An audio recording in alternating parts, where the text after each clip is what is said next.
Assalamualaikum warahmatullahi wabarakatuh. Perkenalkan, nama saya Aprilia Febrianti dari kelas 12 AKL 1 SMK Negeri 3 Depok.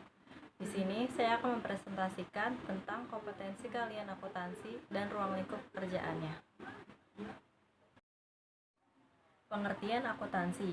Menurut American Accounting Association, akuntansi adalah suatu proses identifikasi, pengukuran, dan penyampaian informasi ekonomis untuk memungkinkan pembuatan pertimbangan-pertimbangan dan pengambilan keputusan yang jelas dan tegas oleh pemakai informasi tersebut.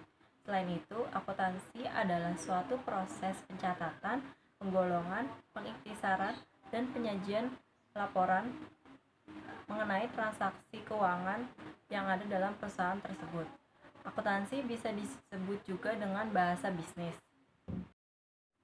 Tujuan akuntansi adalah menyiapkan suatu laporan keuangan yang akurat agar dapat dimanfaatkan oleh para manajer, pengambil kebijakan, dan pihak berkepentingan lainnya, seperti pemegang saham, kreditur, atau pemilik.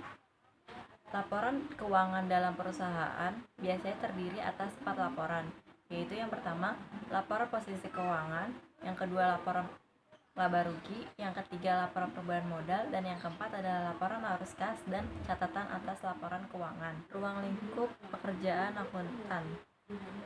Umumnya, akuntan bekerja untuk pemerintah, perusahaan, atau organisasi. Jenis-jenis profesi akuntan, yang pertama, akuntan publik, kedua, akuntan intern, ketiga, akuntan pemerintah, dan yang keempat ada akuntan pendidik. Pertama, ada akuntan publik atau public accountant. Akuntan publik atau dikenal juga sebagai akuntan eksternal adalah akuntan independen yang memberikan jasa-jasanya atas dasar pembayaran tertentu. Mereka bekerja bebas dan umumnya mendirikan sebuah kantor akuntan. Akuntan publik dapat melakukan pemeriksaan, misalnya terhadap jasa perpajakan, jasa konsultasi manajemen, dan jasa penyusunan sistem manajemen. Yang kedua ada akuntan intern. Akuntan intern adalah akuntan yang bekerja pada perusahaan atau organisasi.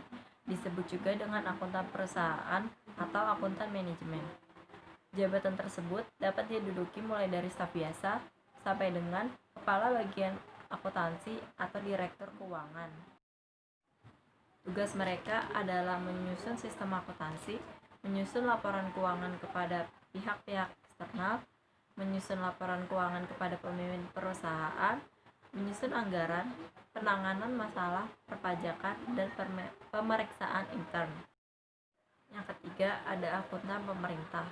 Akuntan pemerintah adalah akuntan yang bekerja pada lembaga-lembaga pemerintah. Misalnya, Badan Pengawas Keuangan dan Pembangunan (BPKP) dan Badan Pengawas Keuangan (BPK). Yang keempat, ada akuntan pendidik. Akuntan pendidik adalah akuntan yang bertugas dalam pendidikan akuntansi, melakukan penelitian dan pengembangan akuntansi, mengajar dan menyusun kurikulum pendidikan akuntansi di perguruan tinggi. Karir di bidang akuntansi menjanjikan pemasukan yang menggiurkan, juga peningkatan karir yang terjamin, sehingga tidak heran akuntansi menjadi salah satu jurusan populer. Sekian dari saya, kurangnya mohon maaf. Wassalamualaikum warahmatullahi wabarakatuh.